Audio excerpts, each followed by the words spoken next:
boys and girls, wrestling fans of all ages and persuasions. We're back at you with another edition of Around the Mat, and as usual, I'm your host, Dude with the Beard, with your other host, Code Nameless, and we're here to recap some SummerSlam for you. A little SummerSlam.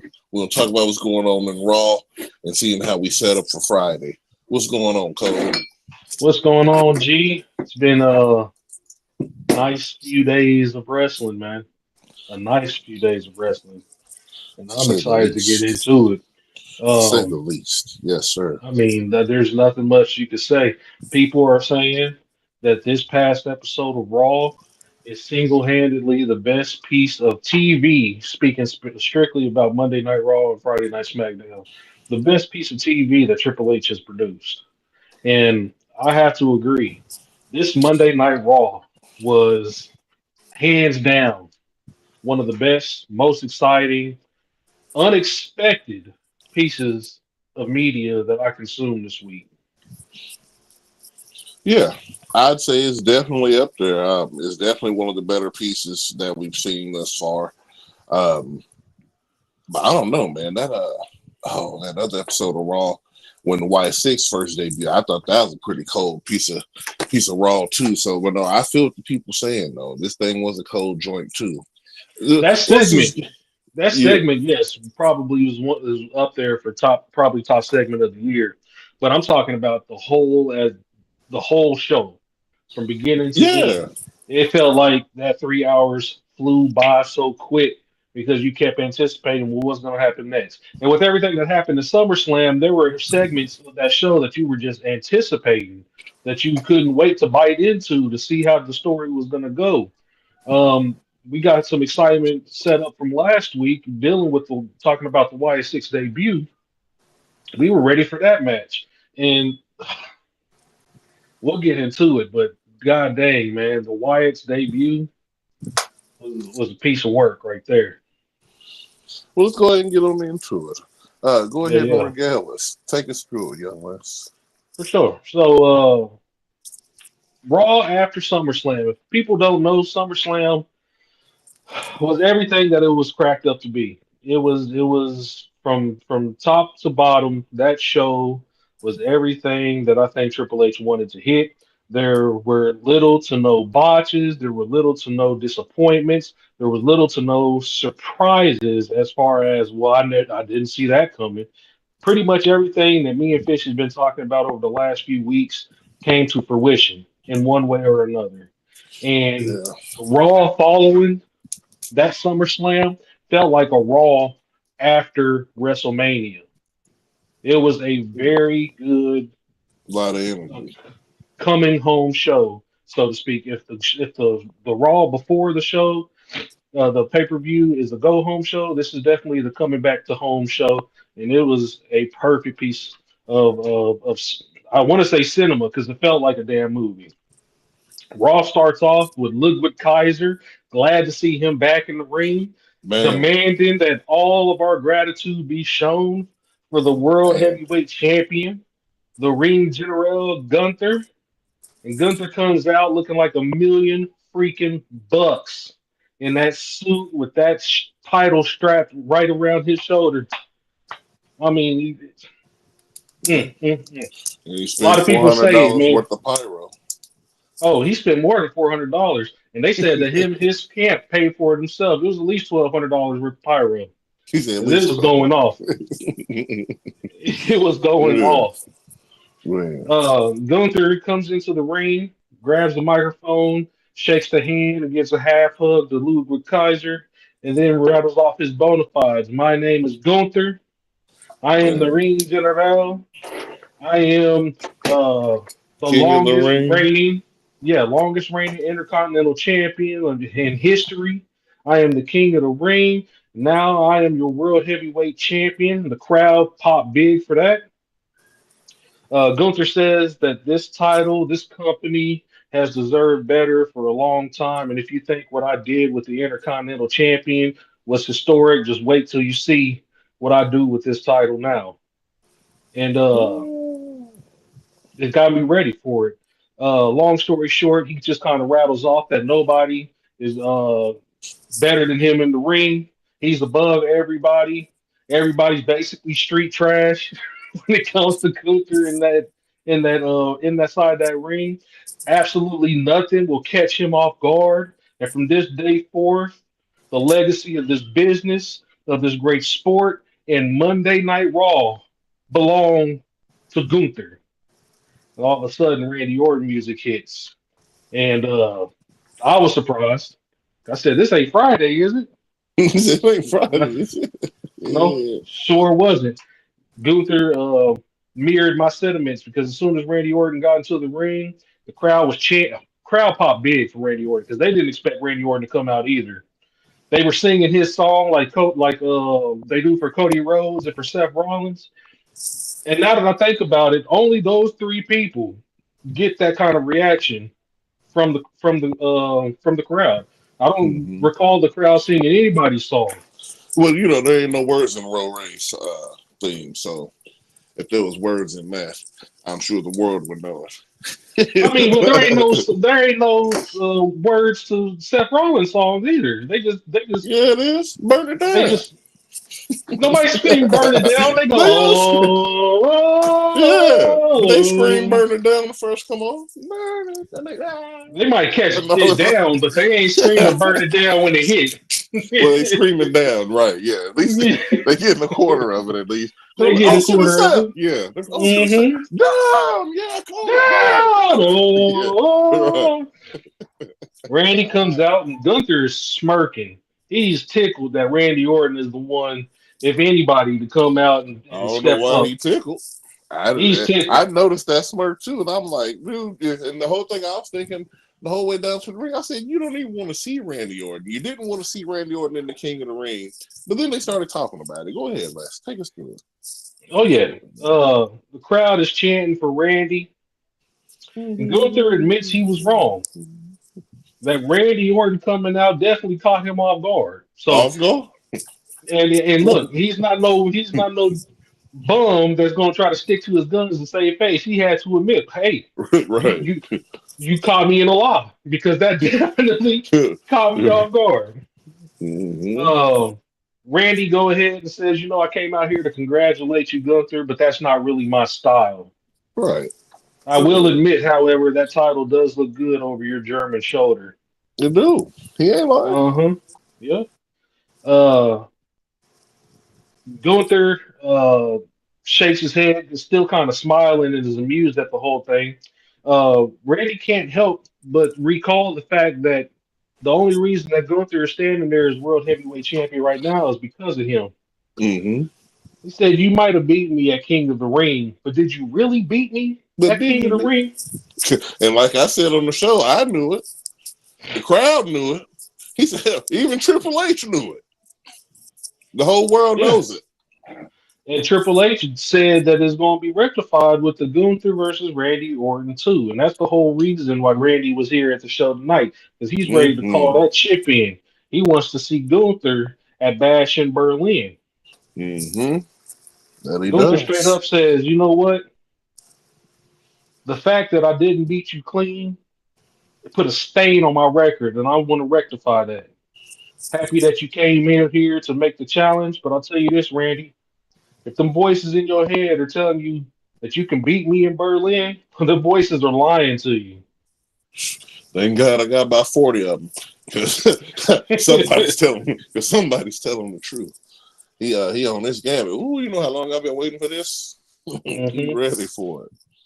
So Gunther go ahead and accepts the challenge, sticks his hand out, shakes Randy Orton's hand, makes it official.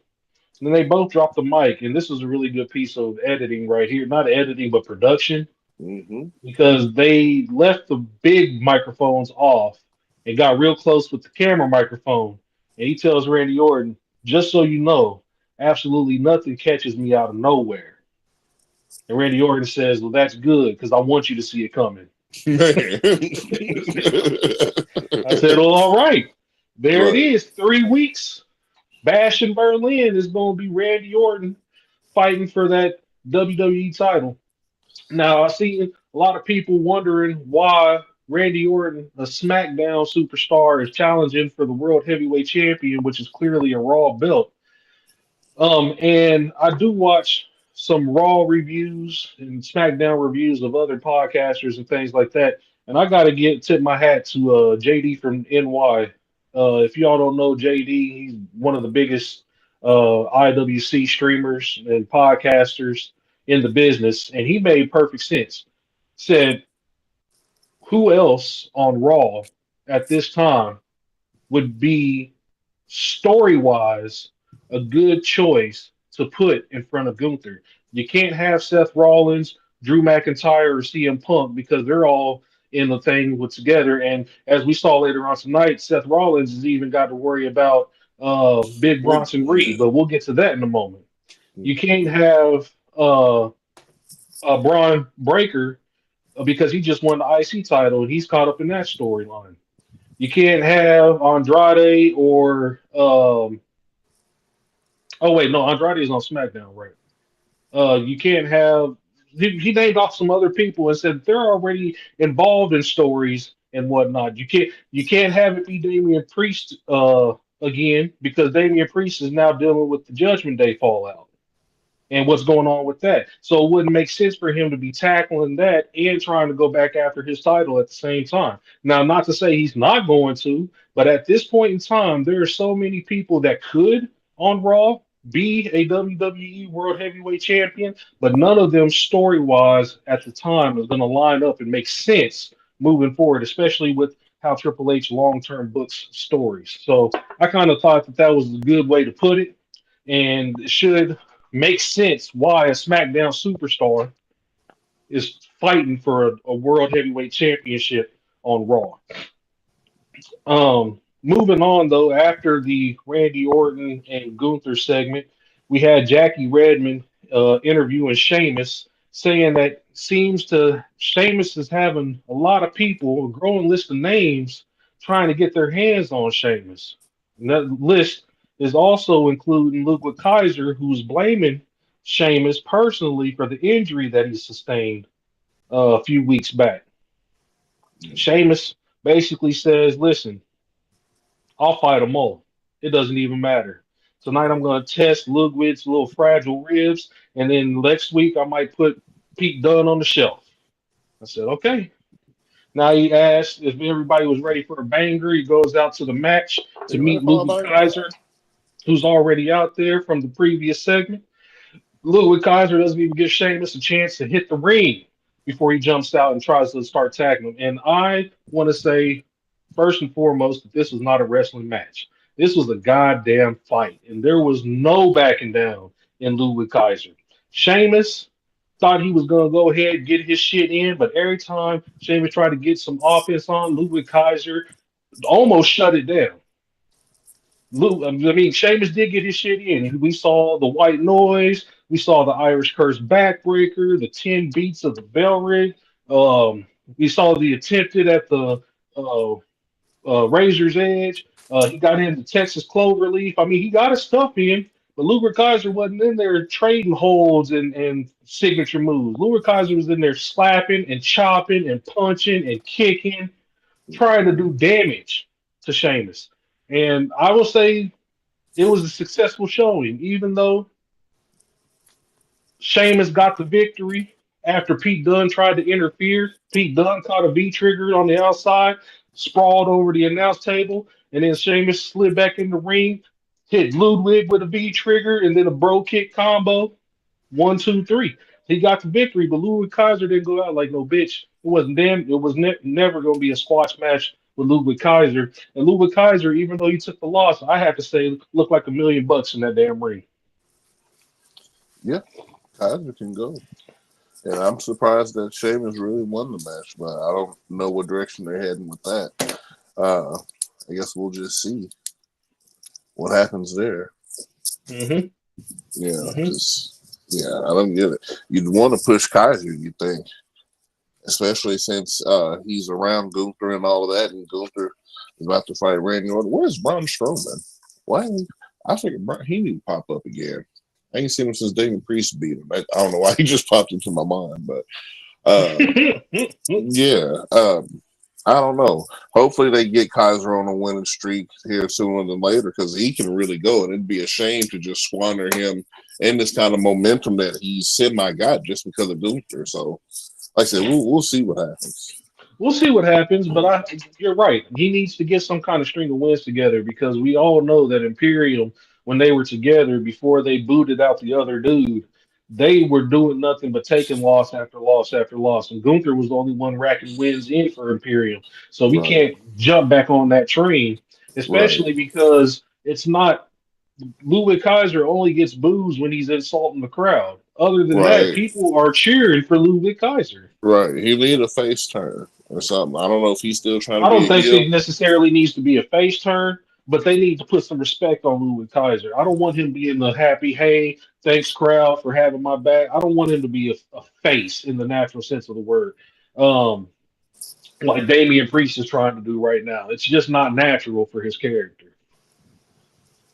Uh, I just figured he was always semi face since because Gunther's not really a heel, but I guess I need to stop putting Gunther's aura over Ludwig Kaiser. Uh, yeah, well, we'll see what happens. We'll move on from here. Damian Priest comes to the ring. Speaking of him, after they did a little recap, Wyatt 11 years in the making SummerSlam.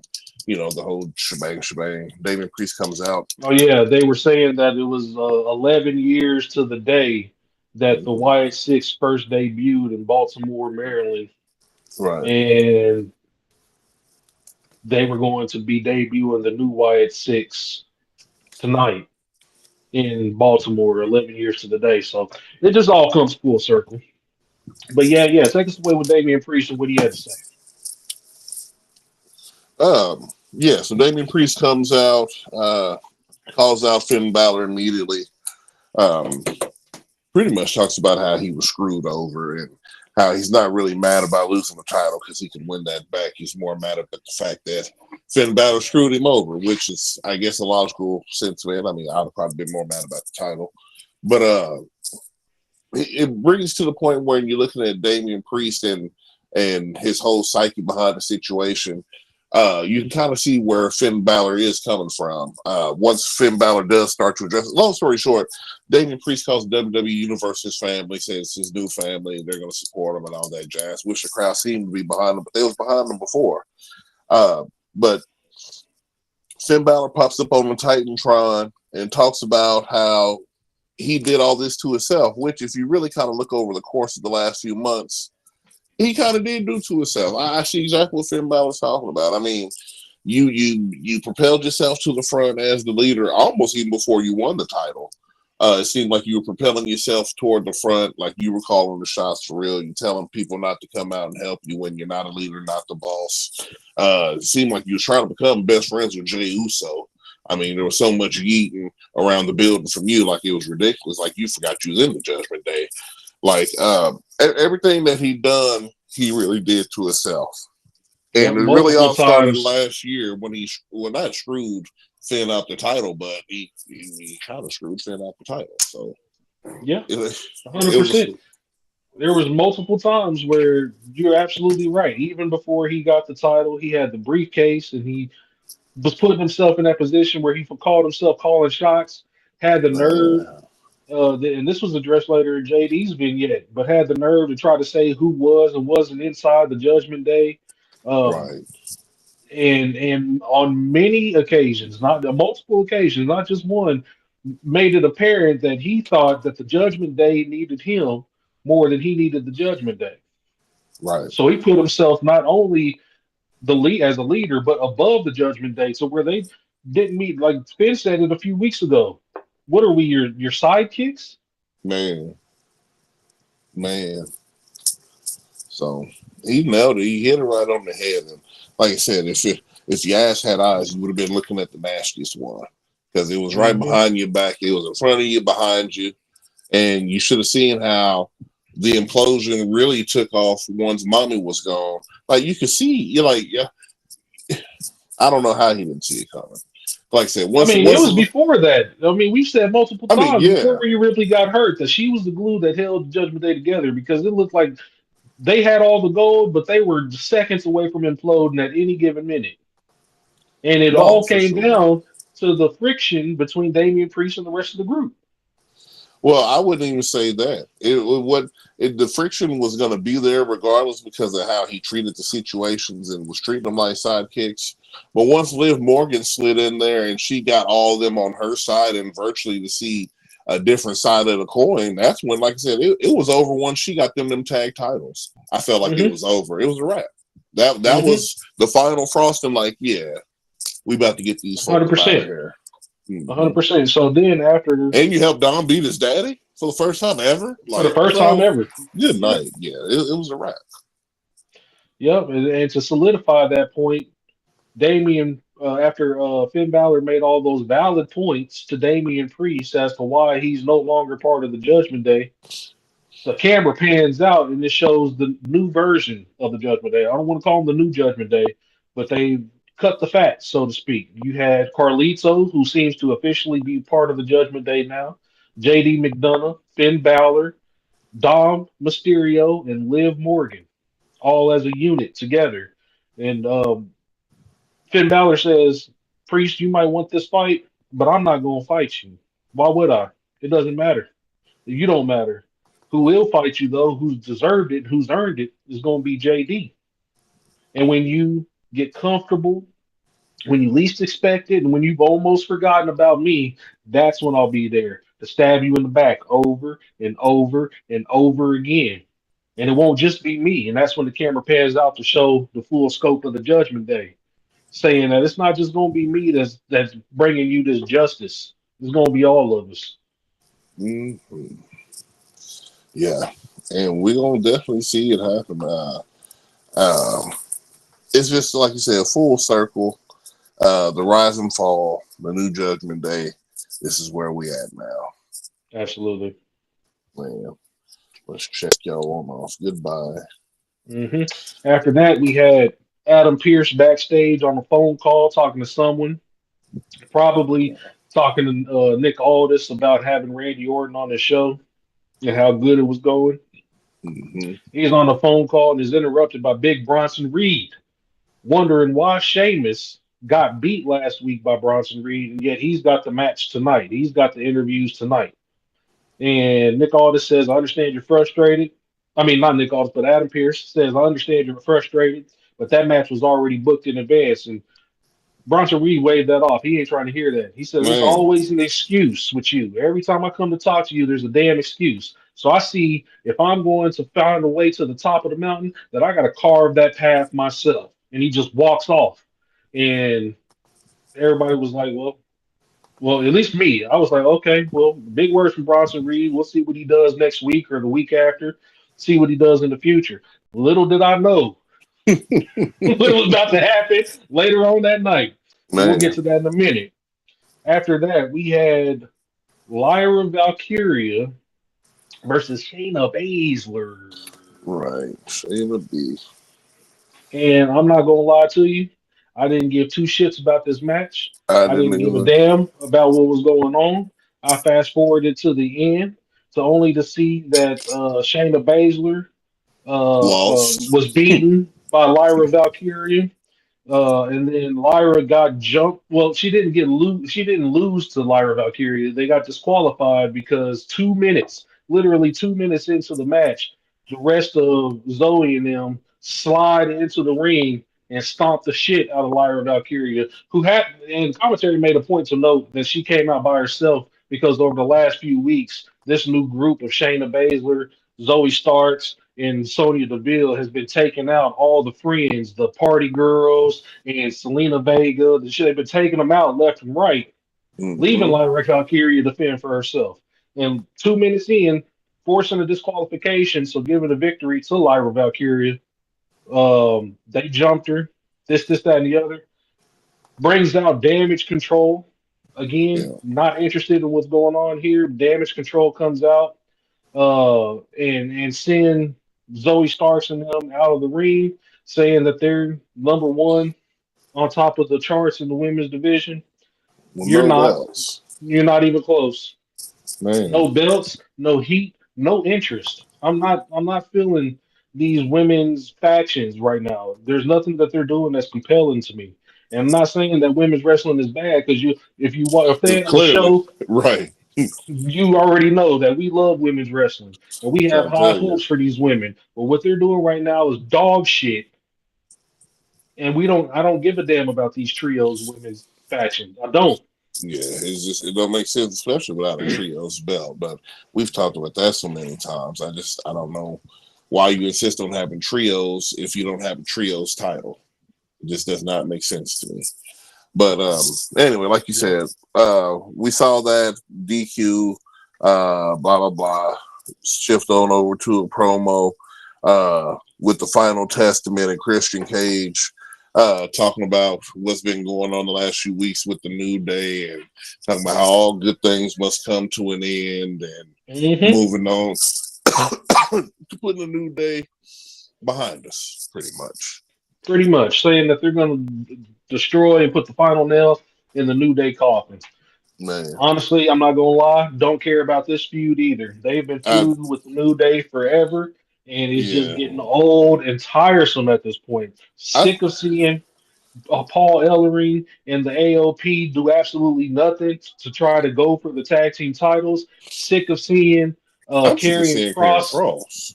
come out, talk all that shit, only to lose to Xavier Woods one week and beat Kofi Kingston another week. It's like if you're not going to get any momentum beating these dudes because you lose the next week, why do you keep coming out here trying to drive a wedge in between the New Day?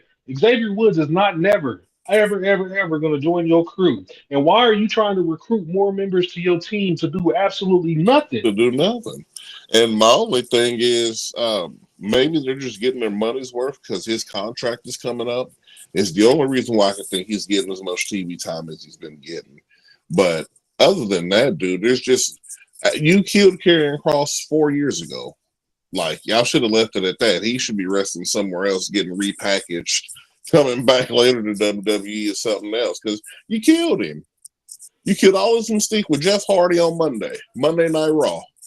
So there's pretty much nothing to say, and I hate that for you, Karrion Cross, because you almost had a mystique on you that was almost, I say, Kane-esque. In NXT, you were a beast. You are a beast in NXT. Yeah. And you cannot get that. You can't get that rub back, homie. I'm sorry. But he's a victim of McMahon and the former regime. And like I said, I feel for him kind of like I feel for my boy Shinsuke. It's like you just never got a fair shake. It just seems like. But anyway. Yeah, it's just it's as much as Triple H is doing good with some of these people like Liv Morgan, like the Judgment Day, like of course the Bloodline. As Even much Logan energy Paul. and time, even Logan Paul, as much energy and time that he's put into those stories to make them worthwhile, it's easy to see the stories that fall through the crack. Man. Bronson Reed being another one. He has been waiting for I don't know Forever. how long to pop off. And I have always been a fan of Bronson Reed. Yeah, North American. Ever since I saw that big man moving in the ring, I said, this dude right here, you want to talk about how Keith Lee was a big man that was athletic? I said, Bronson Reed is killing Keith Lee. What are you talking about? Yeah. And he's been waiting. So the only thing I say is see. Keith Lee is a little bit more floaty than Bronson Reed, but that's about it. Oh, he's got that fast switch. Yeah, he's got that quick switch. Right. He got that. I can float a second, then let me turn the shit back on. Fall back. We're gonna crush you. Man. Straight up. After that, we had a backstage segment with Ivy Niles talking to the Creed brothers. She gets interrupted by Maxine Dupree. Who keeps Ivy getting Niles, finer and finer every week. Maxine Dupree, we see you now. If only your in-ring ability will catch up with your out-ring ability, you can be right on in there. You can reach that Chelsea Green-esque kind of level. You got to do something in the ring. You got to catch them skills up because you are definitely or top just shelf. Go ahead and do what you do best and just promote. Be a promoter. Be somebody's mouthpiece because we all know nobody wants to hear Tozawa talk. Right, but I'm gonna say, well, they want to hear Otis. That's the man. All they want to do is hear Otis say, "Oh yeah, oh yeah." They don't care about a promo from Otis. Man, LA Knight, he needed to team up with Otis. That'd be the best thing ever happened to him. Oh Why would you yeah, drag Otis down like that? right. Anyway, Ivy Nile Ooh. dismisses the brothers to talk to Maxine Dupree. Dupree wants to know why she hasn't talked to Ivy Nile in weeks, and then all of a sudden the Creed brothers are attacking Tozawa and Otis. Ivy Mhm. explains that the brothers are just passionate about what they do, and sometimes the switch goes off, and that's just what happens. And then all of a Well, sudden, Chad Gable shows up and like, what's going on here? Ivy Nile tries to say that Maxine was just telling her, but Gable cuts that shit off. It's like Maxine Dupree can't tell you nothing. She has no advice to offer anybody that's man, worthwhile. man. So go ahead somewhere. You need to go find Otis and Tozawa and go be with them. And as a matter of fact, you can keep the Alpha Academy name and the music. We're done with it because I got a new team. Boy, And him and Ivy Nile walk off, leaving Maxine Dupree with the I can't believe this nigga face. boy. Hit him with the that's the bottom line. That's That right. was it. But I mean, is he lying though? He's No. not. He's not. So What advice can Maxine Dupree give anybody? If you can't string together at least three how to take hits, some L's. right? And he's not trying. Listen, he's not trying to recruit losers. He already had to deal with Otis, his right hand man that couldn't be the right hand man when he needed him to be, and Mister Everyday Off Tozawa that can't win to save his life. It's a Mr. Everyday off. You ain't lying, boy. Good night. After that, CM Punk comes out, big old smile on his face, which I was like, what? Man. How are you smiling after that loss you took on Saturday? And he addresses it. Comes out and asks him why he looks so happy. Because he hasn't been in Baltimore in 10 years. And when he comes out, thousands of people are chanting his name. Then he pauses and waits for everybody in Baltimore to chant his name. So just trying to get the cheap pop. Pander, you know what he do, man? It's part of the reason why I don't like this man. You want to talk about the Panderverse. This dude is at the top of the list, man. He's Hmm. always begging for something and did exactly what Drew said he would do. Come out and make excuses. All this, everything, this, all is because I was injured, but I came back early, and I don't know. Like, when is this CM Punk thing gonna be over, dude? Golly, man. When Seth Rollins puts him in the dirt. Anyway, you damn right. He comes out saying Baltimore, He got to see the final boss. the final boss. I'm trying to tell you. He was Oh, told by the doctors that it would take him 9 months to recover, but he I did did it it in in five. 5. I did it in 5. So he's happy about that. He's Oh, happy that his road to WrestleMania started Saturday with the loss. I guess he's happy about that. I want to show Um, y'all something, crowd. And this is what I literally wrote down if y'all can see, it's CM Punk talks blah blah blah blah blah blah because he ain't said nothing. So that's like goddamn right. you gotta put it in the notes, man. He ain't Yep. said nothing. All comes down to CM Punk wanting another shot at Drew McIntyre because Drew Man. said that he would put CM Punk in the ground, but Punk is still standing there with air in his lungs and blood in his veins. Blood in his veins. Seth Rollins' music comes out, and you hear audibly CM Punk say, "Son of a," Son of a bitch, right? Because he's tired of hearing that shit too. That's Seth because he Rollins. knows Seth Rollins is a problem, nigga. He trying to quickly breeze over Seth Rollins and the fact that he GTS'd him on Saturday. And Seth Rollins already told you, nigga, hey, when you get cleared, you're not even going to be able to say the word Drew McIntyre fast enough before I put you back on the fucking shelf. And that's on the fucking set. And Seth Rollins came to see him. You notice how Seth Rollins was wearing cowboy threads addressing Hangman Adam Page and CM Punk's Uh-huh. pass with him. Mm-hmm. Seth Rollins Oh came yeah. out. He didn't say a damn thing. He took off that cowboy vest, pulled a microphone from his back pocket. It was like, you're You in a know what good I mood, came huh? for. You're in a good mood. Well, so am I, because after 10 long years, I finally get to put you in the dirt. Seth gets Man. in the ring, gets ready to fight Punk. All of a sudden, Drew McIntyre comes through the crowd just as happy, Could be. What's with all the negativity? Right, fellas, what's going on here? So this is a night of celebration. Oh God! I said, man, shoot, yeah. If Drew, see, he could have fought Gunther, but they got him still caught up in these petty squabbles of these little Right. people. When I'm the best in the world now, and he probably ain't lying, dude. He's top three. I He can't said, "You're lie. not best in the world anymore. I'll give it to you. You still got it, but you're not the best in the world anymore. I am. Trying Oh, to you don't tell want to you, look at me. I know how to make you look at me. Just look what I right, got in my corner. Got your man. stupid little dog and your lovely wife You're right right. I'm here. trying to tell you, CM Punk, fuck, slides out right, of the ring and chases Drew through the crowd, leaving Seth Rollins in the ring, and then Big and then Bronson it Reed shows happens. up. Where's my Big Bronson Reed comes out, crashes Seth Rollins. Seth Rollins tries to fight back with a super kick. Bronson Reed ate the ate it, super kick, and then hit Seth Rollins with the Death Valley Driver, two man, sentons, and man? then not one, not Not two, two. not four, not five, but six goddamn tsunamis. To the So point where Seth Rollins was coughing up blood. He was going up for a seventh, and the referees and shit had to drag Seth Rollins out of the ring with a goddamn spatula because Bronson because Reed was not going to stop. And I said, hell yes. he You want to he talk big called it the about making an tsunami, impact? boy. That's a global killer. That's like a meteor hit. The West Coast was just disintegrated by a meteor, dude. Oh my God. The one thing I want to see Bronson Reed start doing is a moonsault. He do a moonsault, it's a wrap.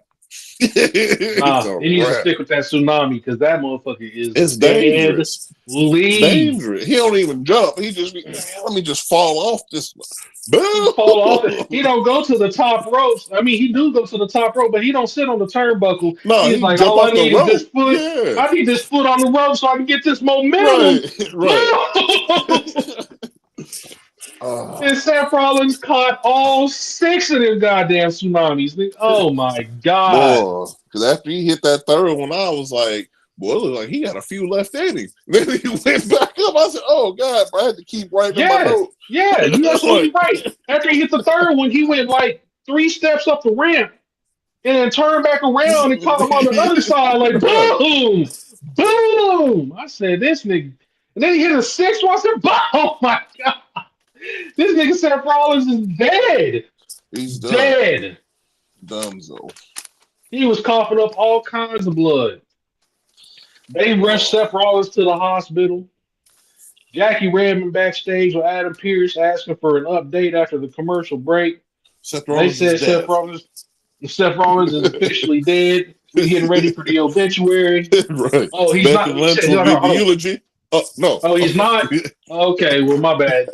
We thought he was dead, Because but no apparently, ordinary man could have survived that. apparently, he's been taken to the hospital for a suspicion of internal bleeding. Ooh, Wasn't no suspicion, baby. We seen that action. that Yeah, action was no. packed. I loved every piece of it. That was probably the highlight of the night for me, even though it happened to Seth. But like I said, I was ready to see Bronson Reed pop off, man. Like I said, I felt like he should have been in that Intercontinental title picture. It should have been Mm-hmm. it should have been a triple threat at the least, like something. Like, Mm-hmm. because matter of fact, didn't he win the triple threat match they was in?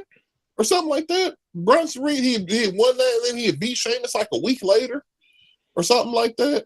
I have to go back to the lore and look. I think he did beat. He pinned Ilya because Sheamus Yeah, was. that's right. Yeah. That's what we was talking about. I was like, well, shoot. I was like, he's supposed to be in the period. And that's when Braun Breaker ain't won not near match and lost his last few, and then he got two title shots in a row. That's Well, what he I'm got saying. that So title shot, and then he put Sammy on notice and said, "Listen, you don't give me this other title shot. This is gonna keep happening to you." right, And but it kept happening anyway. right. But my only thing is, I'm saying, but you got to remember the two matches before that he lost by disqualification. So Yep. maybe that's why they just brushed it. But my only thing is Bronson Reed should have been in that picture. And maybe now he's undeniably in it because Something's got to give. If not, he's gonna start killing everybody on the roster.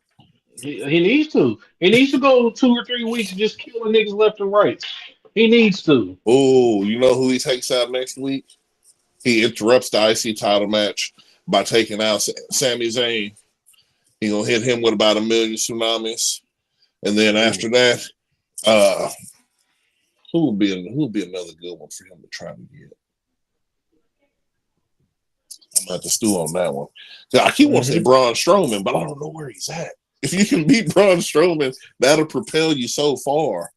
Anyway. Braun Strowman probably, man. Listen, that man's getting up there in years. We can see it when he runs around the ring, still trying to do his loose freight train deal. He's not. He ain't got it in him no more really to move around like he did a few years ago. I think that time off really fucked him up because he wasn't able to stay in ring shape, and it doesn't look like that rust is coming off of him anytime soon. So I think they have to use Braun Strowman sparingly when they can. And right now, with all the storylines that are going on, there really ain't nowhere for him to fit in. Shoot, if he ain't got nothing going on, he could have fought Gunther. Could have been Gunther's first dub. Yeah. Yeah. or he could be fighting Bronson Reed. Like, I could find something for him to do. Straight up. After Jackie Redmond gets the update from CM Punk or from Seth Rollins, we see CM Punk still chasing Drew McIntyre in the back area. Well, at least looking for him. Adam Pearce is like, Punk. I know you're looking for Drew. I personally escorted him out of the building. He's not there. And Punk went like this. I just want to talk to him. Right. I just want to talk to him like he's about to strangle this. Pierce is like, listen, he's not here, brother. You're going to have to chill out. We'll see you next week, buddy. Look. After that, we had the AOP versus the New Day. Again, a match that I am not interested in one way or another. All I know is at the ass end of that match, Xavier Woods rolled up one of the AOP for the 1, 2, 3, the quick roll up. Razor with and AOP wanted to take their aggression out on the New Day. Only thing we're talking about in this match is this boy Odyssey Jones. Man, I mean, one of the biggest, blackest men I've ever seen. I didn't know nothing about Odyssey Jones. And he was baby floaty. I've seen him a few times on NXT, but I didn't think that'd be the guy you'd call up next. But then again, though, he has been laying people down. He ain't got no belt. Well, no, he was. I think he was North American champion for a little bit. All I know is this man picked up not only Razor but Akam at the same time. Baggage claim. A double sidewalk slam on the Authors of Pain. Folks, let me tell you this again. He picked both of them up at the same time and double sidewalk slam Akam and Razor of the AOP. I've never seen anybody manhandle one, let alone both members of the AOP at the same time. Say that shit, boy. Like it was nothing. And you're right, he was floating because he was over there giving them back splashes on the corners and shit. Falling into it. This man right here. I said, did the New Day low key just replace Big E? What they say? He was 6'5", 420 pounds, something like that. And he ain't just fat. That boy put up his muscle. He had a rock on his shoulder. Bro, I heard tell that he was in the performance center and deadlifted 800 pounds and could have went more, but they made him stop. I believe it. I can believe that. Because my thing is, hell, you just pretty much deadlifted the AOP, and that's probably only 600 pounds, and you made that look quite simple. So quite simple. I can, yes, that's very much believable. Man, he probably broke. Man. I wonder if he broke Big E's bench press performance center record yet. I don't know, but if they are putting him as the replacement to Big E, the New Day probably just got to spark a new life. I'm trying to tell you, Xavier was looking kind of salty though. He was. He was looking kind of Hmm. like, "What are you doing? Who are you?" type esque Right, energy, but still shook Odyssey Jones' hand at the end of right. that. And they addressed it a little later, and we'll definitely talk about it again. But I'll tell you this: I want to see some more of this Odyssey I'm Jones. about to say, how could you not want him on your team? Like, you better stop playing. He said, Stop and playing. he's like, it's all good, OG. He said, what's I heard you needed help? You think I wasn't gonna come and help the New Day? That'd have been I me. said, and when he said new day, we're like this. I said, oh shit, watch out, ceiling. He about to bust up out of you. God damn. You almost knocked floor tile off the roof. Nigga, I said, God, this nigga is big. Big, big. He's what I call large. He's large. He's Very large, large. very large. Uh, Huge. but yeah, looking forward to seeing more of Odyssey. You're not lying. And I wrote it Very down right here, impressed. nigga. Sidewalk slam to AOP. Holy shit. Yeah, I wrote down Odyssey Jones shows up, wreck shop with the double sidewalk slam, and they went for smoothies. Went for smoothies. Yeah, he hit up catering. Man, Um, After that, JD McDonough had a vignette addressing his match later on with Damian Priest, yeah, saying that his favorite part of SummerSlam was Damian Priest looking up at the Titantron, dumbfounded when he no. realized that Finn Balor put Gunther's leg on the ropes. Now, this bothered me. Hmm. Not that statement, but that whole segment, because Damian Priest clearly saw the Titantron of Finn interfering. How come the referee didn't see that throughout the Man, match? As much as I wanted Gunther to win that title, that was I some was gonna say bullshit. something, but I didn't. Gunther's got the plot armor. Same reason why the referee didn't see Randy Orton wasn't all the way pinned. It's just like, oh Nope. no, it must be real. It's Gunther. It's not. If it's something, if it's plot armor, then I'm not gonna argue with it. Because It's you can't gotta be. defeat plot armor. You know what You I'm saying? can't. You can't. Like, I think that's what it is. I think he's Goku right now, and this nigga just touched Ultra Instinct, so you just gotta let it ride. Hmm.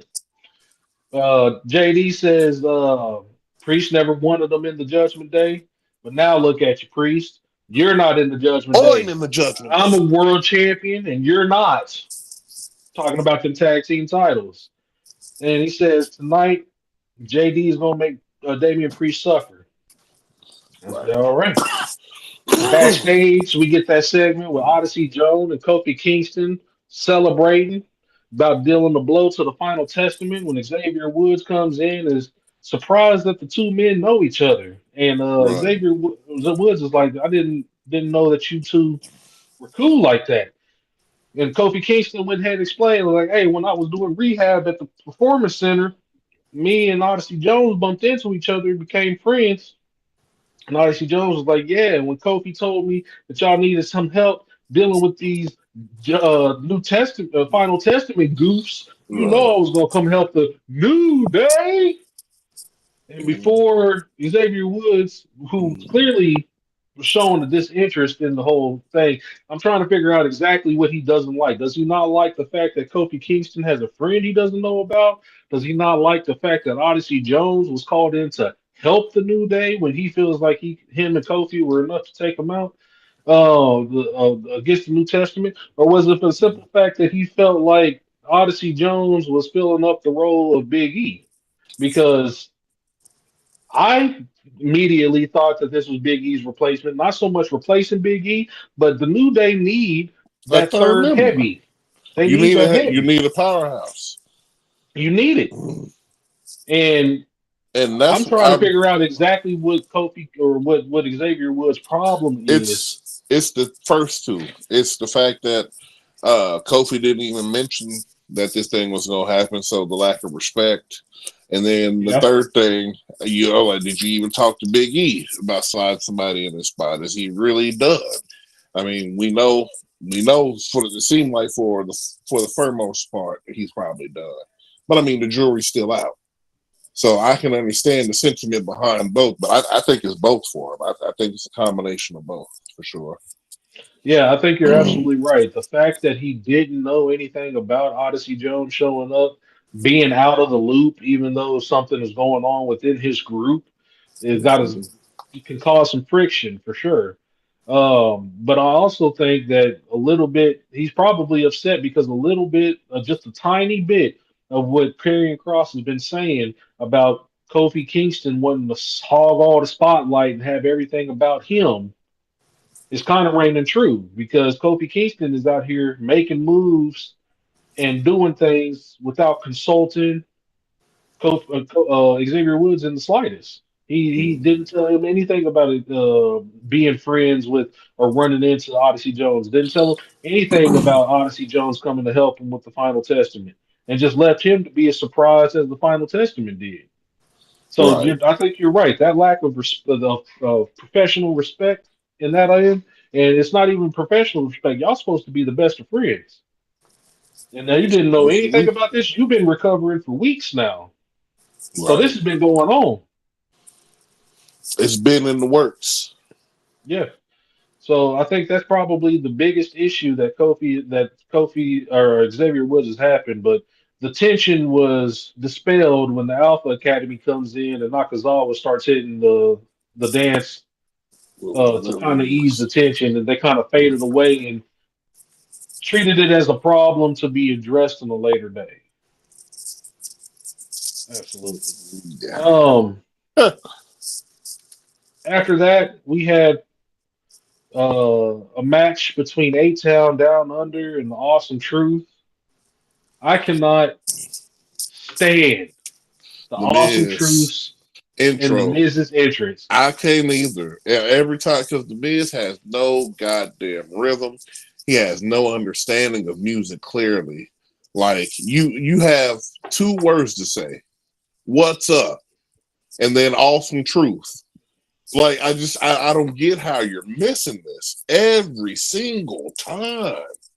And it's not like he's missing it in the same spots. It's like he's just throwing the words out and hoping they. It's like he doesn't hear the The music. song. Yes.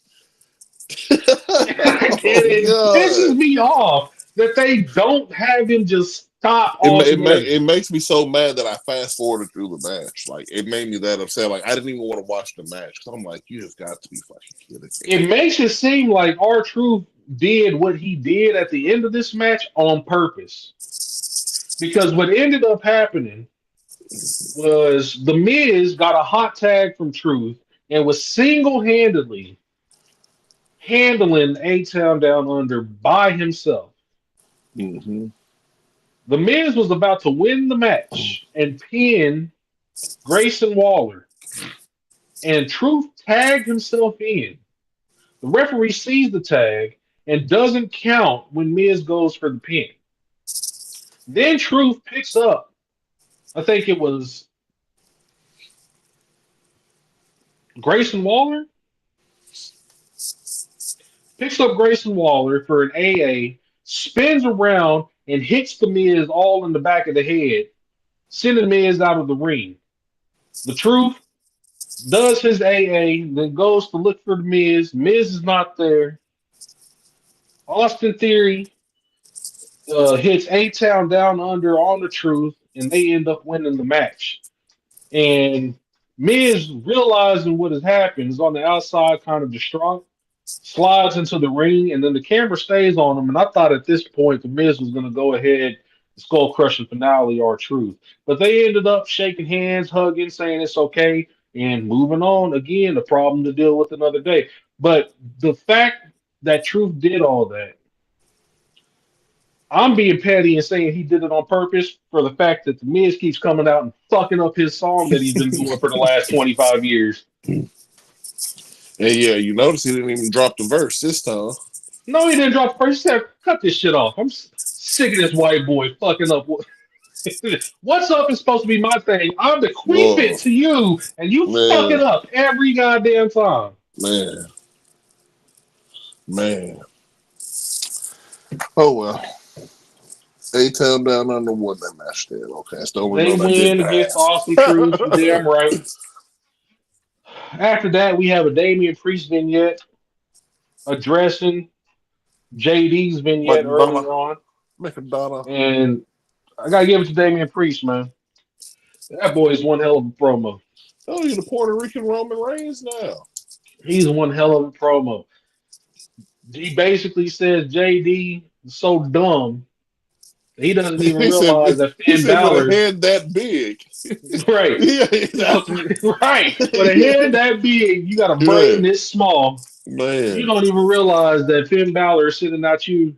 He's not sending you out here for you to get your revenge or your vengeance. He's sending you out here to catch the first bullet because he Right. thinks I'm gonna run out of ammo. Don't worry, there's gonna be enough in the clip for him too. Mm-hmm. I hope you said all your sins and all your prayers on Sunday, because tonight I'm sending you straight to hell, nigga. I said, Mm-hmm. ooh, I Yeah. don't care how slighted you feel, JD. After that match with Gunther, I believe Damian Priest is about to back up everything he just said. He said after that man, I'm trying to tell you. Cause shit, Because he had Gunther beat. He had him that beat. match was so dope. Good. Bro. And it just Them shows you how boys, good of a wrestler Damian Priest really is. I be trying to tell people, man, I've been a fan since NXT. I've been like, the Archer of Infamy, nigga. I'm like, he got it. He got the moves. But, I'm always supportive of a big man having the belt. It just makes sense. But, yep. shout out to Damian Priest, even in the loss. Like you said, like, by Louis Kyle, he looked 100. Like, dude, can't Hmm. nobody tell me that Damian Priest can't go because Gunther found out the long way. And if Right. he Gunther was getting chopped in the chest so hard by Damian Priest that his chest started leaking, bleeding. leaking, like stop playing, boy. Oh my God, that was match of the night. Match Yeah, of the night, bro. it And that was. shit was popping. If you haven't seen SummerSlam, folks, you're doing an injustice to yourself. You need to go watch SummerSlam right goddamn now. The whole card was dope. That match was match of the night, and there wasn't a sleeper match in the whole thing. There wasn't. There was Yeah, no point on SummerSlam where you thought, okay, well, I need to go ahead and fast forward through this because every match had a story, had a point, and had a finish that left you wondering what the hell was going to happen next. yep, I agree. Um, After the vignette, Kathy Kelly is backstage with Braun Breaker, congratulating him on obtaining the Intercontinental title. She asks, will he be ready for all of the attention that the IC title brings to him and all the people that are going to be challenging for that belt? Braun Breaker says, you must be stupid. I am not the hunted. I am still the hunter. And then basically he went on his Mr. T. He said, I pity the fool that thinks they take this belt off of me. You see this name right here? And he holds his nameplate up real Mm-hmm. close to the camera. That says Braun Breaker. And there ain't a man on planet Earth that's tough enough to take this name off my belt. I wonder how long he can breathe underwater. Because I saw a tsunami that might be able to say something different. I wonder how long you can hold your breath, Jack. Because Hey man, hey man. Dogs are natural swimmers. You get they dog are. paddling out there. They are. But I ain't never seen a dog swim in no tsunami, baby. All I know is when Braun Breaker finished his statement, the crowd started barking. I think that was mostly Pat McAfee. But yeah, Pat they McAfee was was in it. barking. He was in it. He was part of the crowd. Nigga, the crowd let him know. Nigga, they just Right. loving him some Braun Breaker. They're extra happy, as am I, extra happy that he's the Intercontinental title and that we ain't got to see Sami Zayn with that belt no more. No mas. Man. I'm happy. Especially like yeah, because either way, he's got to make his way back to SmackDown somehow. Him and Jay, Raw just ain't Hmm. working out for you, man. It's time to head to the SmackDown, get a part of this Silver War. But that's a whole nother story for Friday. So Yeah. after that, here we finally get the coveted JD versus Priest match, Hmm. the Noggin versus El Campeon, and we all knew how this was going to end, regardless. But let me just say again, this was not a squash match. Mm-mm. This was a back and forth match between JD and Damian Priest. A good showing on JD McDonough. There were many times where JD McDonough had the match firmly in hand, and that Priest had to fight from the ground up. Priest is a salesman, Uh, man. He, however, he can get you a new Cadillac today. He can sell so good. at the end of the match, Priest was about to deliver a South to Heaven choke slam, but he gets jumped from behind by Finn Balor. Nah, That I immediately caused the disqualification, followed by the rest of the Judgment Day coming out to stomp out Damian Priest. I just had an epiphany. Mm. Battle in Berlin is Priest versus Demon Balor. He's bringing the Demon back. It's gonna be Think Demon so? Balor. I think so. I think he's gonna have to. I think I think Priest is gonna destroy everybody so much on the way to the pay per view that he's gonna be the only team that I can bring out that I know is gonna beat him. That I know he can't beat because he's scared of it, like everybody else. See, I believe that Damian Priest ain't gonna fight Finn Balor until Bad Blood in October. Damn, you think it's gonna they gonna stretch it out that far? Hmm I think so. I think he's gonna have to go through everybody in the Judgment Day. He's gonna have to go through JD. He's already went to JD, but he's gonna have to go through Dom. He's gonna have to go through Carlito, Well, so it ain't gonna take that and long. Couple there's gonna weeks. be. I think if they are going to fight at Bash in Berlin, I think it's gonna be a mixed match. I think it's gonna be either Dom and Liv Dominating, yeah, or no, versus you the can. Terror That Twins. should be the Bad Blood. They Yeah, can say that for Bad I Blood. think the I one-on-one want match is Demon gonna happen at Balor. Bad Blood. I want Demon Balor in Berlin. I want it. You can still get Demon Balor, but I just don't think that one-on-one match between them two is going to happen until Bad Blood. It just fits. It It fits with should the fit theme of the there, show. but I mean, there's also a battle in Berlin. Yeah, Oh, yeah, that's just my opinion. it I'm does not saying make it's it makes gospel. It just sense makes though. more sense. It does make sense. Goodness gracious. Finn Balor ends up jumping Damian Priest, forcing the disqualification. The rest of the Judgment Day, Carlito and Dom Mysterio, they all come in to stomp out Balor. Finn Balor miraculously though fights off every last member by himself and gets ready. Damian Priest. I'm sorry. You're absolutely right. My bad. I called him Finn Balor. Damian Priest fights off every member of the Judgment Day, leaving him and Finn Balor in the ring by themselves. Finn Balor tries to beat feet and get out of the ring, but he's caught because Damian Priest is too damn quick.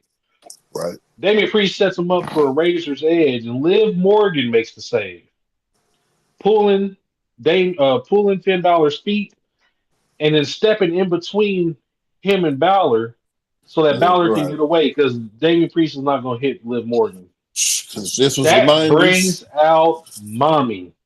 I just can't. And just a side on what he's talking about, ladies and gentlemen. Netflix next year, trust me, ain't gonna be no more of that. I'm not about to put hands on you. If they getting back to the raw dog. Look, if Moolah and Mae Young can get stunned at 80, Liv Morgan can catch this out to heaven at 26. That's all I'm saying. Yeah, Real yeah. talk. Yeah. Yeah. Well, before mommy comes out, as a matter of fact, this is how it happened. Liv Morgan steps in between Finn Balor and Damian Priest, letting Finn Balor escape. And Damian Priest stares at her like he's about to throw hands with her.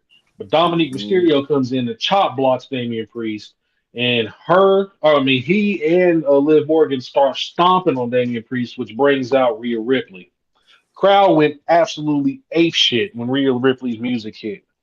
Dominic Mysterio and Liv Morgan get in a couple more licks Mm-hmm. and then try to run before Rhea Ripley hits the ring.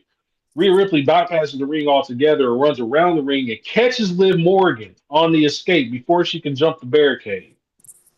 Smashes her into the ring post a couple times, clears off the announce table, and is about to razor's edge Liv Morgan through the table, but Dom Mysterio comes in to make the save, pulls Liv Morgan's feet, gets her up out of there, leaving JD McDonough in the ring, still fighting Damian Priest. Mm-hmm. JD McDonough is punching him, has him up against the rope, giving him the quick buff punches. Damian Priest pushes him off.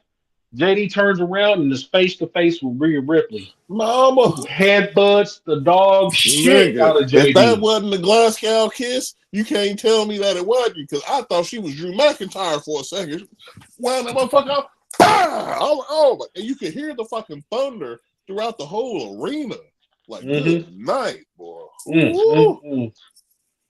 Good God, that was nasty. That was the Glasgow kiss. I don't care. They share that move as far as I'm concerned now.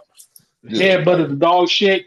JD recovering, turns around, and you know how one of the nastiest choke slams from Damian Priest I have ever seen. But do you know how tough you gotta be to headbutt JD McDonough? Do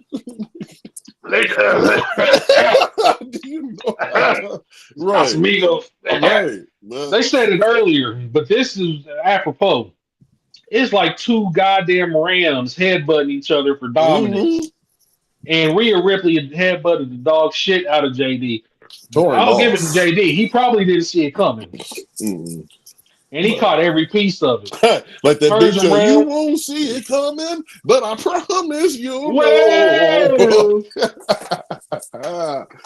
It's the big show. Good night. That South of Heaven was so thunderous. Dude, I don't know if it was the crowd. He almost threw him through the ring. Boom! Chokeslam South of Heaven straight to hell.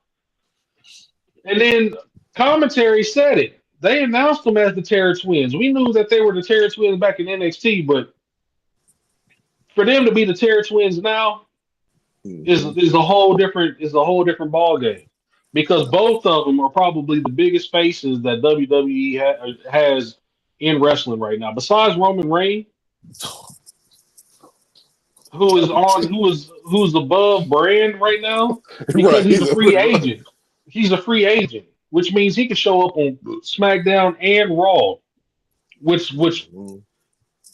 leaves the path open for him to recruit Jay and Sami Zayn. What if he comes and holler at Gunther? And Gunther has to see the final boss. He told me there ain't nobody. Okay, I don't want that to happen. But I don't want it to happen. Why would it happen? And what the whole reason that Roman Reigns came back was to address Solo Sikoa. And if he comes back, why wouldn't he go after his title and Cody Rhodes? Glad you asked. Because next year is going to be the John Cena Farewell Tour. And you have to be drunk to think that they're not going to let him break Ric Flair record on the way out the door. And John Cena is not going to beat Roman Reigns for that belt.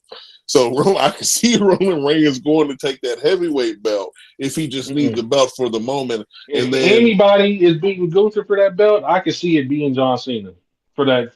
But I don't think they're going to. We'll have to see how it pans out, because I don't believe they're going to let him do it. If they were going to let him break Ric Flair's record, they would have done it already. I don't believe they're going to do it. Because he ain't never said this is my goodbye tour.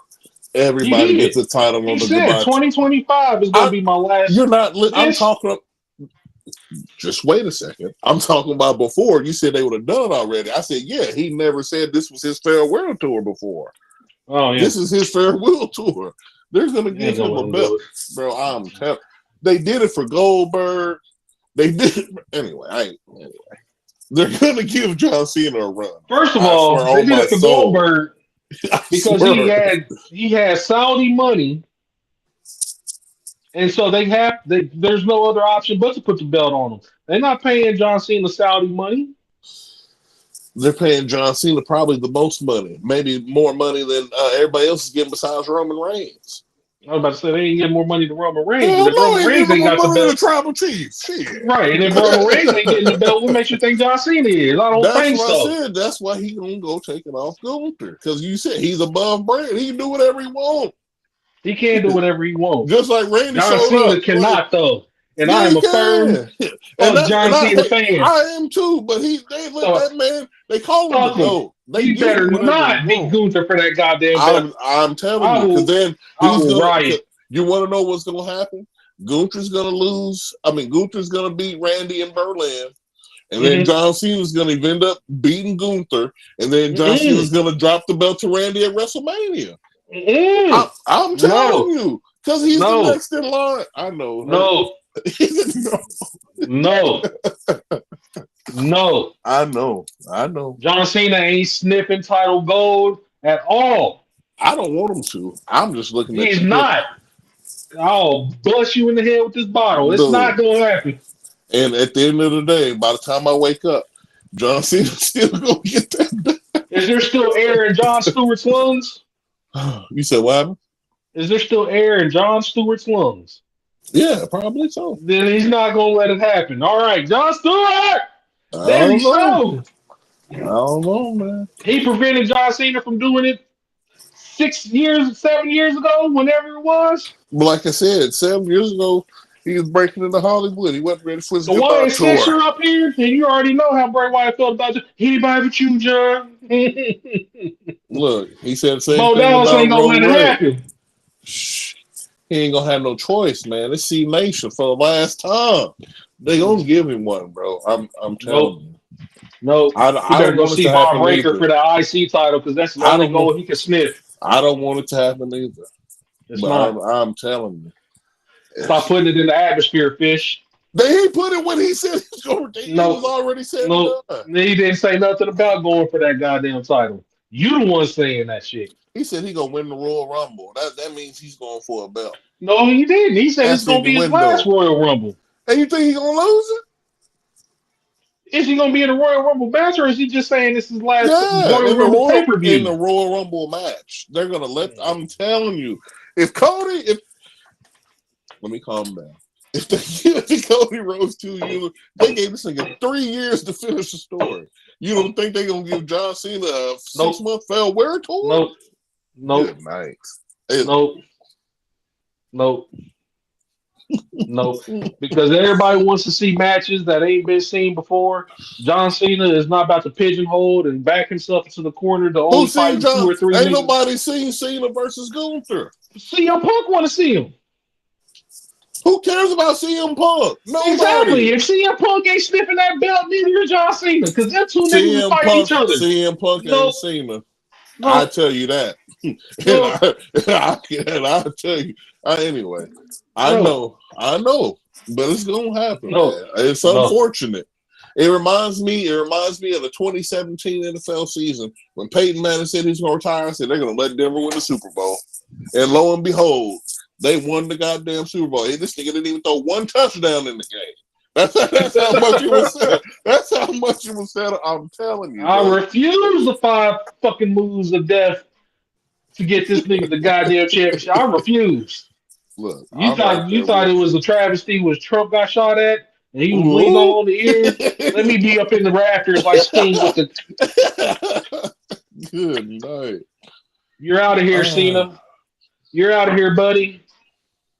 Anyway, after that shit goes off, which is probably segment of the night. Like I said, Rhea Ripley got the biggest pop of the night when she came out. And Damian Priest and her hug in the middle of the ring after that. Commentator calls them the Terror Twins. I say she had top 3 pop because, like you mentioned earlier, that Gunther pop was crazy. The Gunther pop was crazy, but I'm telling you, going back and watching it again, Rhea Ripley got the biggest pop of the night when she came out for the save. I'm going to have to go back. Go check it out, brother. Go check it out. Yeah, there were some big pops. That Bronson Reed pop was massive. Odyssey the Jones, Randy Orton pop did, was nasty. Everybody popped from Randy Orton. That shit was crazy. But when Rhea Ripley came out, the cameras were shaking. I'm telling you, she got the biggest pop. But after cameraman just dropped his nachos. He was, oh shit, because he was popping, nigga. After that, we had a backstage segment, Damage Control getting jumped by Shayna Baszler and them. Yeah, they specifically targeted Dakota Kai, stomping her out, saying that there ain't gonna be a match tonight between her and Sonya Deville because last week she challenged Sonya Deville on the 1-on-1. They went ahead, took her out. Then Sonya Deville comes out, says there's not going to be a match tonight. Go ahead and ring the bell to announce me the victor for the forfeit. But Io Sky comes out and says, that ain't about to happen. Right. We're going to have this match right out there now. Right. With It the was a Stone Cold. sloppy as shit match, and I blame Sonya Deville for every piece of it. And because she hasn't wrestled, because she can't wrestle, because she's shit in the ring. Sonya Deville, there was multiple fuck ups throughout this match where it made Io Sky look like she didn't know what the hell she was doing, and we all know that's not true. Yeah, she's probably the best woman wrestler on the roster besides Oscar, Belair, and whenever Charlotte comes back. Like, Absolutely. yeah, Absolutely. She is top three or four as best wrestlers in that goddamn ring. period. Period. And this match was a shit show, all because of Sonya Deville. I hate Sonya Deville. I have never been a fan of You Sonya have not. Deville.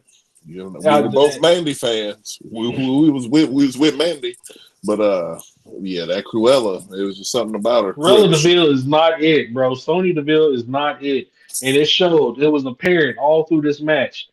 Io Sky, however, still gets the victory, Pro. which I am like, what is the point of these trios women, these factions? You win one match earlier in the night, then you lose one match. Your leader is supposed to be Sonya Deville. She can't win against the leader of Damage Control, but then you turn around and beat up Lyra Valkyrie. You don't even win the match against Lyra Valkyrie. You get the disqualification and jump around. So honestly, you take two L's tonight trying to say that you're the best female faction in all of WWE, you're bullshitting me.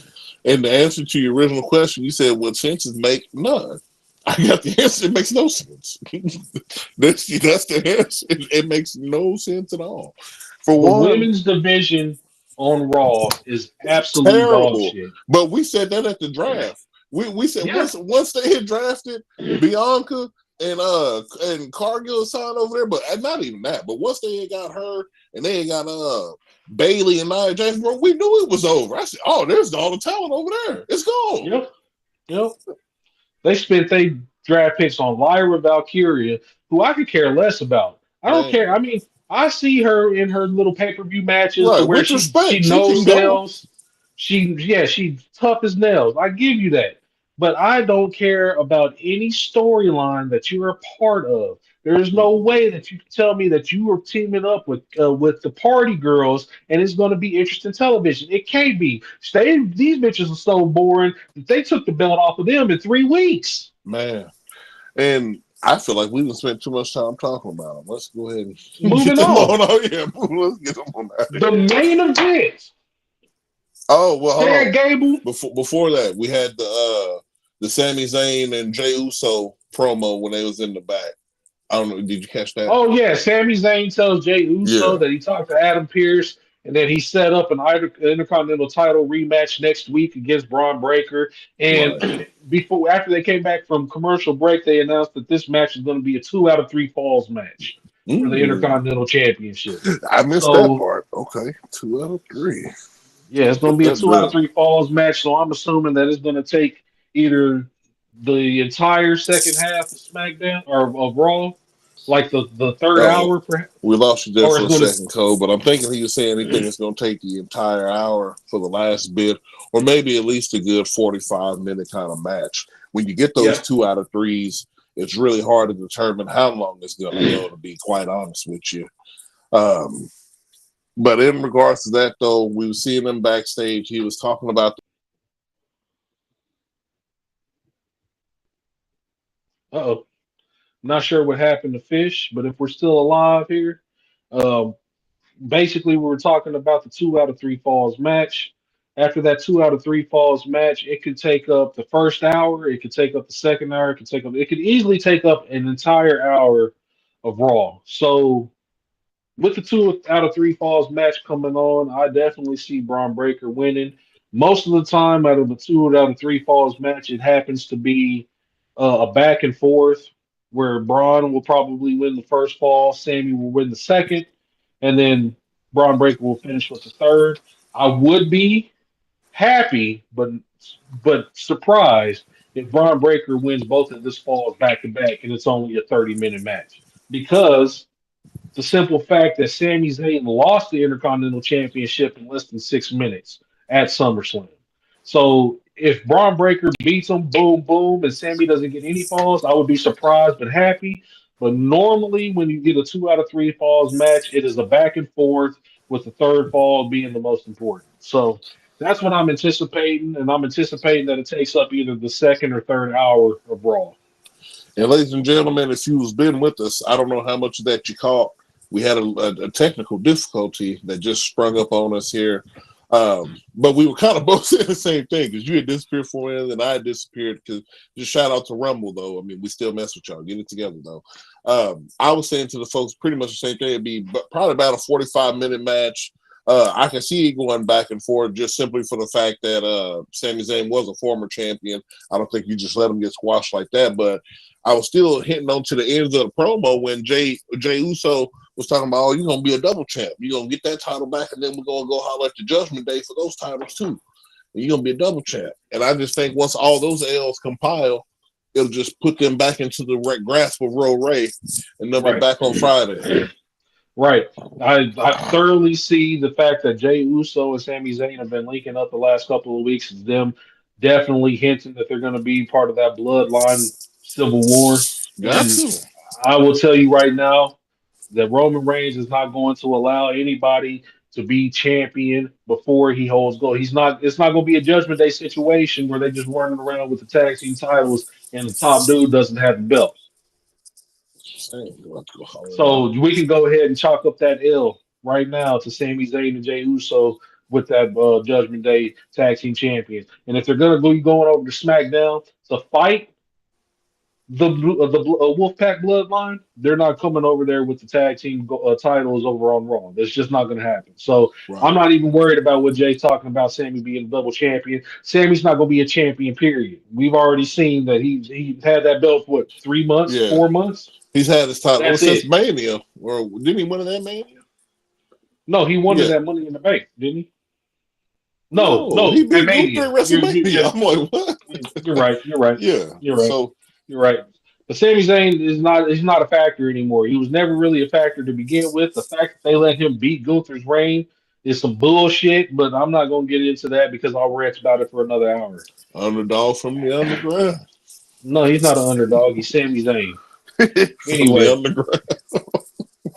On the way out to the ring, we had Chad Gable and the Creed brothers. And Chad Gable announces that their new name is American Made. American Made, baby. American Made come out. America Made. MERCIA Made. America. America Made. They come out to get ready to fight the Wyatt Six. And we finally got the first full entrance of the Wyatts. Over these vignettes and over these appearances of the Wyatt Six for the last couple of months, all we have had was that single note when the lights go down and the fall come out, and it's just been that single note. Ding, ding, ding, ding. They went ahead and put out the full musical entrance, and the Wyatt Six come out as a full unit. Every single member come out. They saw Bray Wyatt's chair, rocking chair with the lantern on top of it. They crawl down to the ring. Bray Wyatt, his chair is centered in the middle of the aisle. Bo Dallas, Uncle Howdy, sits in that chair. In front of him on the floor sits Sister Abigail. The three men, Gacy, Loomis, and Rowan, take their mask off. The lights come on, and the brawl kicks off, baby. I'm about to say, and it's nothing but Brawl City. And that's what you expect. Mm-hmm. And that's why I was impressed with the Wyatts, just not even simply off the mystique and the flawless fucking, you could almost even call it a movie they've been putting on for the last month and a half, dude. Like, their vignettes have been spotless, man. I haven't seen anything wrong or crazy or cringy about it. A lot of people were worried. Even the fact that they brought it up with Bo Dallas's vignette, saying, do you think that it's classless, or do you think that you're just feeding off of your brother's legacy? Do you think it's going to be cheesy? Things like that. He addressed all of that with his vignette when he was doing the interview with Uncle Howdy. Mm-hmm. And straight up, there was no better way for them to debut than how they did. There were no dimming of the lights. There were no special effects. They weren't wrestling in the masks. They were wrestling like, listen, the YS6 is going to be a force to be reckoned with. We could throw on all these theatrics to spook you, but when we're in this ring, we are vicious and we're not pulling any punches. League of Dexter Loomis. Shadows. Dexter Loomis looks so goddamn good in this match. He's Like, lost some weight too. He he's looks a lost. He little. definitely lost some weight, but he hasn't lost any of that power or that mystique. And Yeah, he's he still is such floating. a standout character simply because he looks so different than what we are used to from Right. Dexter Loomis over in NXT. Right. I mean, with the long ass dreads, with the painted eyes and shit like that. He did lose weight, but he hasn't lost a step. He's even more vicious now in the ring than he used to be, and he was a contender in that ring. He was almost Undertaker-esque in the Yeah. ring when he was in NXT. He was slow, he was methodical, but there wasn't nothing slow and methodical about this Wyatt family. None Right. of them. It was all high octane Thing. offense, All gas. Shout out to all Brody gas. Lee. Even And Eric Rowan. all this is brought to you by Brody Lee. R.I.P. to the GOAT. And by Bray Wyatt, the GOATs. The family, dude. I miss Brody Lee. I think about Brody Lee every day. No homo. And only because, dude, we've always said that he was the coldest dude in the family.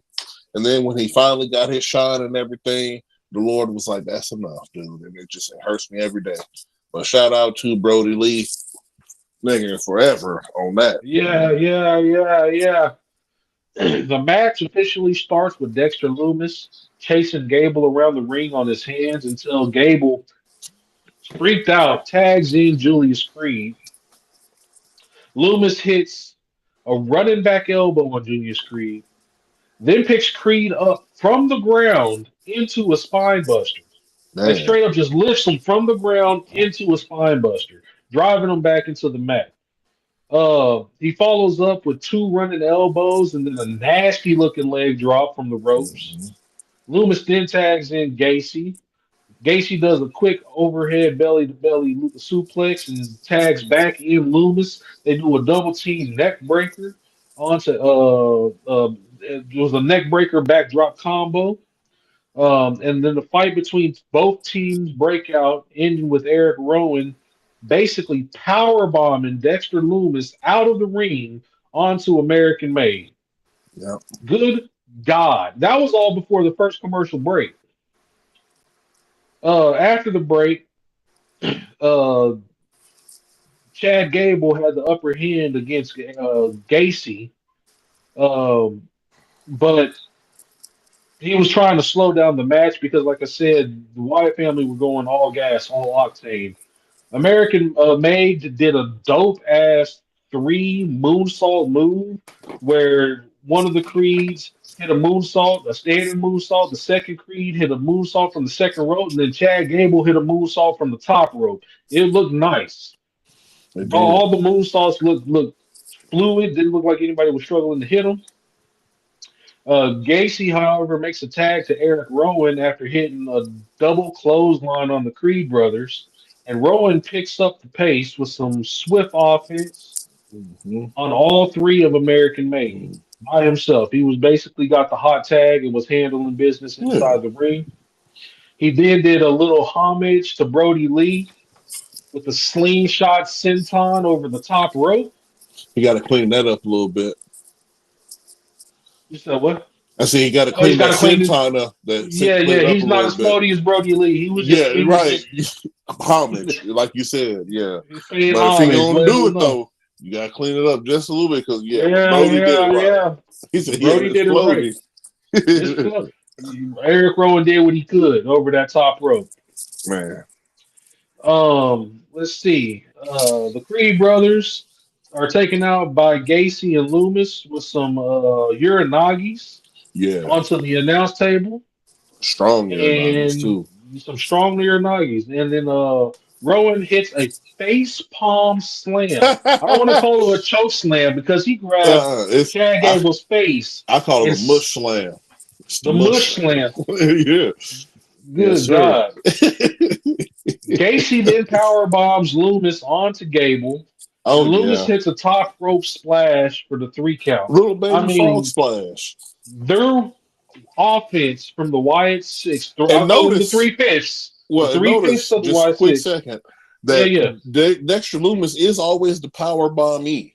So I hmm love that fact that he's like, oh, you gonna throw somebody else? Well, let it be me. Like hmm I love that about it. Yes, sir. Dexter Loomis he's not afraid, man, to take them bumps. He He won't take has contact. all the faith in his brothers to execute these moves correctly, and they have been doing so. We Man, saw it the week prior when he got power bombed onto the Creed yeah, brothers. right. It's he's got a lot of faith in Gacy and Rowan, and those men seem like they are having A not the time of ball. their life, but they are having a lot of catharticism and release from all the pent up anger over the loss of Bray Wyatt and Brody Lee. I mean, it just seems like they're it's not that they're having fun, it's that they're releasing all that emotion and all that anger and that frustration of losing those two icons, and I think they would be proud. Seeing what is going on with the Wyatt name, I think both Brody Lee and Bray would be proud of the debut of the Wyatt Six tonight.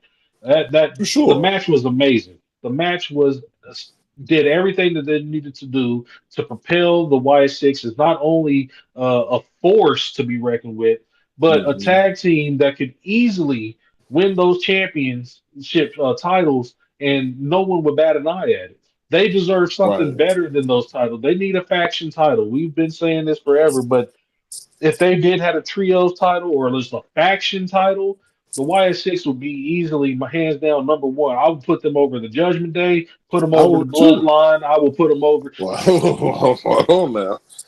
Oh yeah, I will I, put them over would- the Bloodline. I bet you would. Till the Just right bloodline now, put them just down. right now. After the Mystique and shit falls off, then yeah, the bloodline will reign supreme. 'Cause But can that- you imagine how dope it would be for the bloodline to stand toe to toe or face to face are you talking about the with the wolf Wyatt pack? Six? Or are you talking about the wolf pack or the bloodline? Well, the Wolfpack is the only bloodline right now. It's the Wolfpack and then Roman Reigns He until he need starts he need to recruiting come. He Jay and need to them. come. He need to come out with another T-shirt, man. The Everybody OTB is now. saying that says original tribal chief. I thought it said It's only only tribal tribal chief. I chief. thought it was It's said only. no, not original. I'm not Yeah, only because only Solo ain't tribal chief. crowned. He's not crowned. He's the only tribal OTC, the only tribal chief, man. Yeah, that's what I thought it was. Only Hell tribal chief. yeah, that's what it is. This I is don't neither here know. or there, but Right. I wanted to draw to your attention that in the dirt sheets, in the IWC, WWE has been rumored to be signing the Lucha Brothers.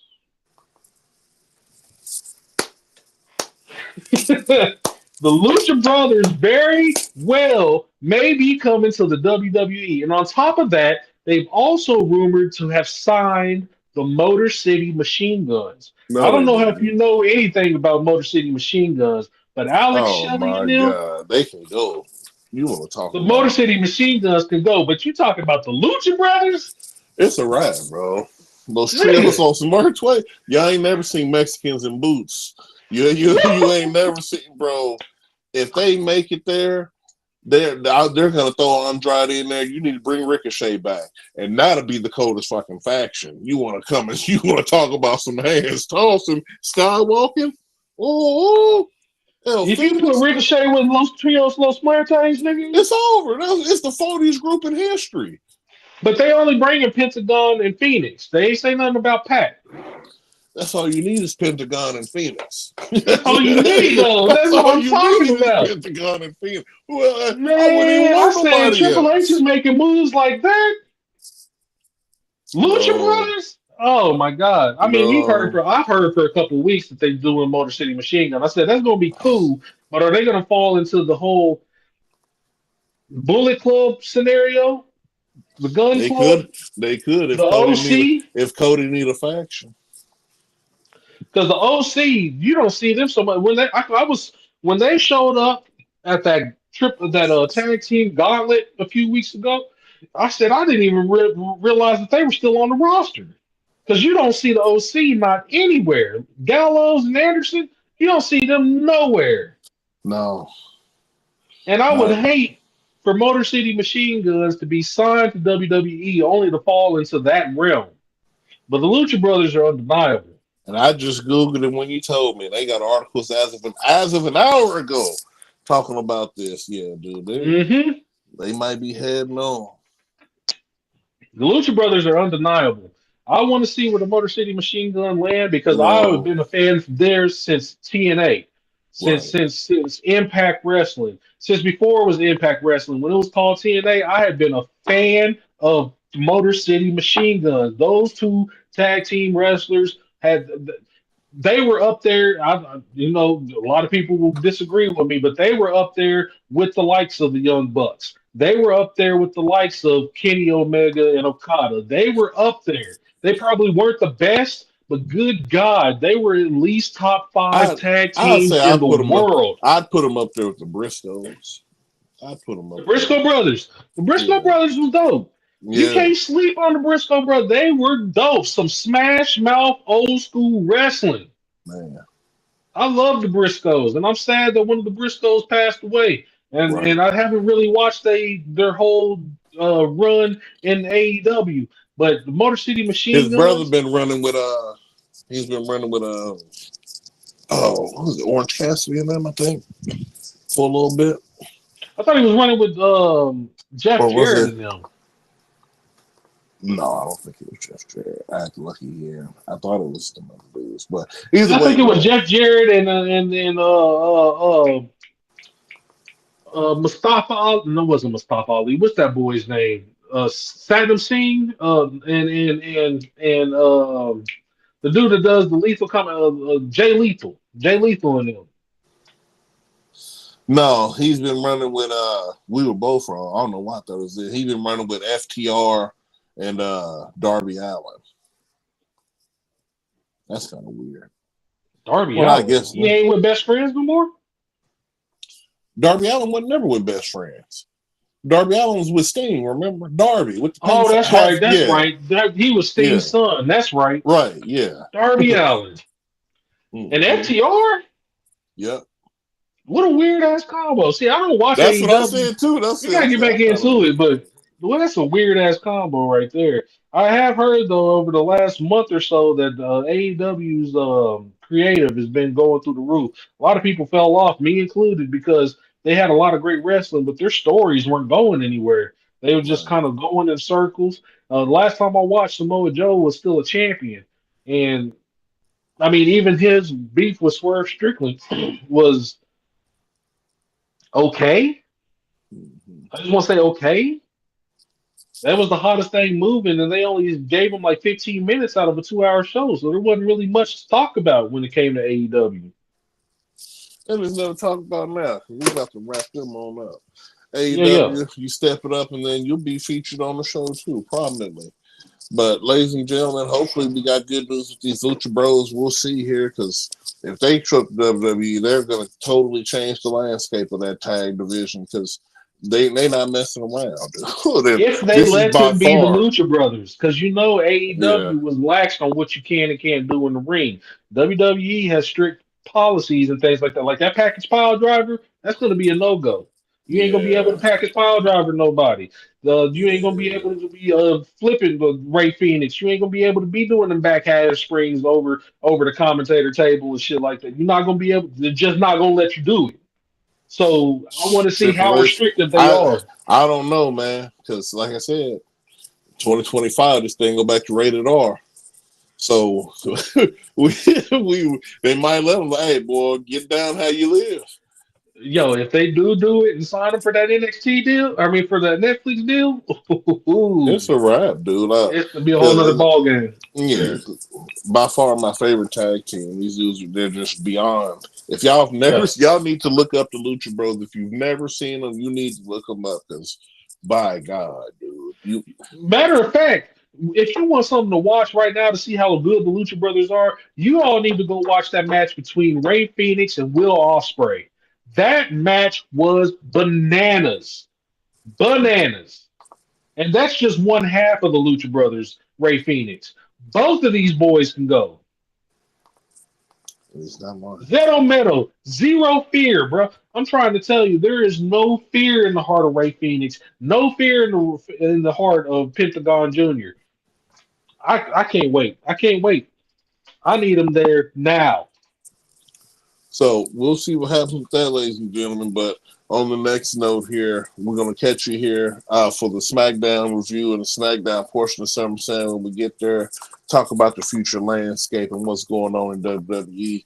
And as tradition, Code Nameless will be there. You know I'm going to be there. And we're going to holler at you next time. Love it.